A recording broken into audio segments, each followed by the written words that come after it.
itong si Kong Kiko, minsan hindi, parang magsasalita siya ng ganon, and then later on, babawiin niya, tsaka kinakausap namin siya, actually nung start pa na, huwag kang nyaw ng nyaw pag umiikot. Kasi, I mean, there are a lot of serious meetings.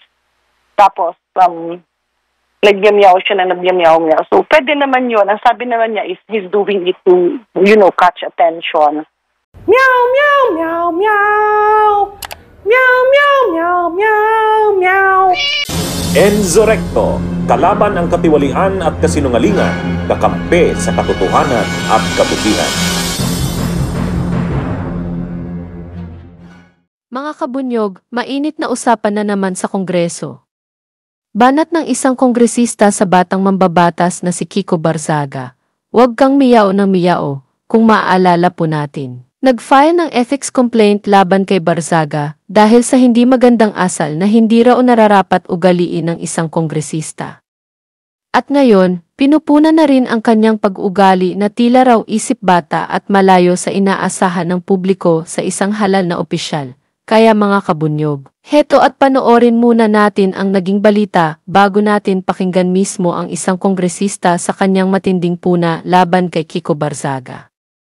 Maghahain ng ethics complaint ang National Unity Party laban sa tumiwalag nilang membrong si Cavite 4th District Representative Kiko Barzaga. Sige, napuno na nga yung ilang miyembro ng National Unity Party. Marami na raw kasing nilabag itong si Congressman Kiko Barzaga at kabilang na nga rito ay yung House Code of Conduct kung saan nakasaad na lahat ng kongresista ay dapat magkaroon ng kredibilidad. Pero sa halip, ginamit umano ni Barzaga yung kanyang social media accounts para siraan ang mga institusyon ng pamahalaan. Lumabag din daw nga itong si Barzaga sa Code of Conduct and Ethical Standards para sa public officials and employees. Kung titingnan daw kasi itong social media accounts ni Barzaga ay puro kalaswaan, abusadong pananalita at layong pahinain ng tiwala ng publiko sa pamahalaan. Pakinggan natin itong pahayag ng chairman ng NUP na si Congressman Ronnie Puno. Nalagyan niya ng pera yung di ba? I know he is not well. But we cannot allow this behavior to be unresponded to Kailangan magsalita tayo. Hindi pwede yung ganyan, hindi pwede babuyin yung mga babae natin, kababaihan natin ng ganyan. Di ba? We live in a decent society. We're trying to develop good moral character in our children. This is not healthy. And he is a congressman. In the meantime, it's not imagination na meron nga daw bang ethics complaint na maaaring i-file against Cavite 4th District Representative Kiko Barzaga? Ano ba ito? Baka naman... Oo, go ahead please po. Matagal na kasi namin naririnig yun. No? Yung una, medyo nagtataka kasi kami talaga dun sa mga actions niya sa loob ng Kongreso. But later on, ang nagiging problema ay binibit-bit na niya ang pangalan ng institusyon. No, andun yung mga post niya na pinasabi niya, gagamitin ko yung aking posisyon at power na proteksyonan kayo. Ang problema, itong si Kong Kiko, minsan hindi, parang magsasalita siya ng ganon, and then later on, babawiin niya, tsaka kinakausap namin siya, actually nung start pa na, huwag kang nyaw ng nyaw pag umiikot. Kasi, I mean, there are a lot of serious meetings. Tapos, nagyamyaw siya na nagyamyaw. So, pwede naman yun. Ang sabi naman niya is he's doing it to, catch attention. Kaya lang, may limit dapat, no? So, kagaya nung nag-viral kahapon, yung iba kasi hindi pa ganun kaalam na magugulat ka. Well, nung simula ng umaga, ikot siya na parang, meet the new speaker. So sabi ko na, and then he was actually, yung pinost niya yata, that was his third song. Prior to that kasi, kumakanta siya sa akin, parang, there were songs sa Lenny Sarab, kasi sabi ko yun sa kanya, Kong, parang, we can, naiintindihan natin. Lahat tayo galit, no, dun sa mga ghost projects, sa substandard projects. And we were coaching him, the way to do it is, kunyari, may mga investigasyon, then we present documents, and then kung sino yung mananagot. Pero, ang nasa isip niya kasi napaulit-ulit, sabi niya, there's a revolution in our country.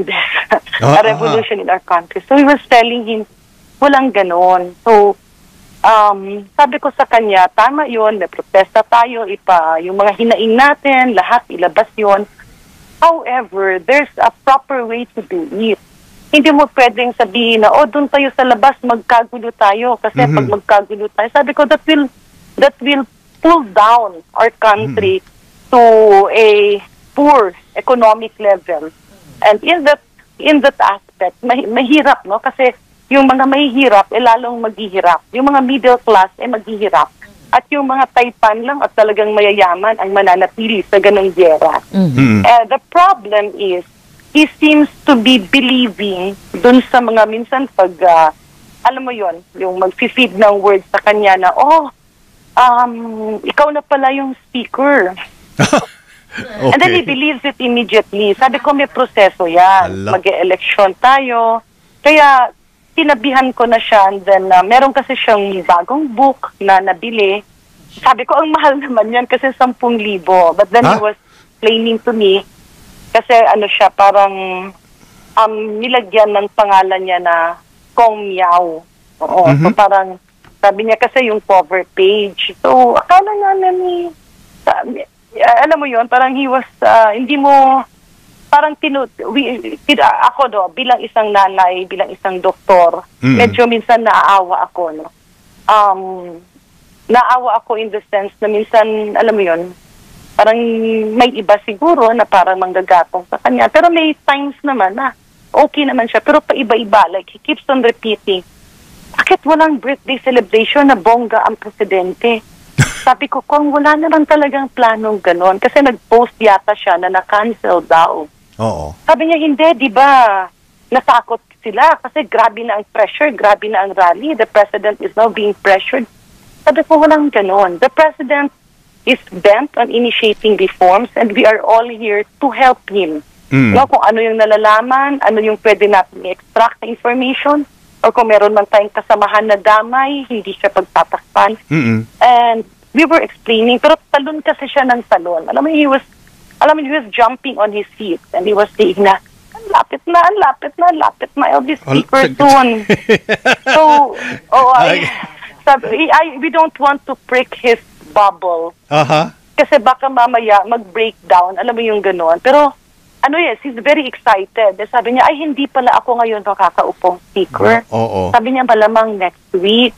So sabi ko, there's a process. Sabi niya, ito, kausap ko na to. Sabi ko, they're in the minority.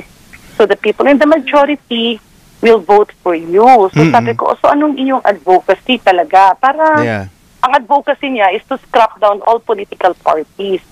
Congresswoman. Sabi ko, mahirap yun. Opo. Let's if I may, let's try to cut to the chase. Si Congressman Barzaga, Kiko Barzaga, is only 27 years old, correct? Number one. Number two, first term niya sa Congress. He's a member of Gen Z. But I'm not saying na, can we ascribe all this strange behavior to his being young?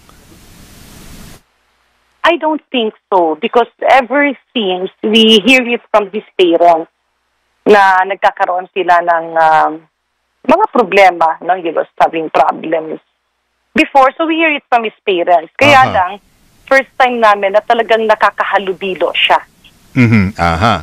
Okay. So, meron tayong kasabihan, di po ba? May kasabihan na there's a very thin line between exceptional brilliance and something that may be considered foolish. Hindi naman siya exceptional brilliant. Kasi, hindi naman exceptional brilliant. Like, he looks at opportunities as something that can be an opportunity for his wants or his ambitions or his career. Parang ganun. Bunyog, halikan na kasama ka. Bunyog, kapag buklod ay may pag-asa. Luzon, Visayas, Mindanao, isa ang pananaw. Sa bagong Pilipinas ang bunyog isisigaw. Bunyog, bunyog.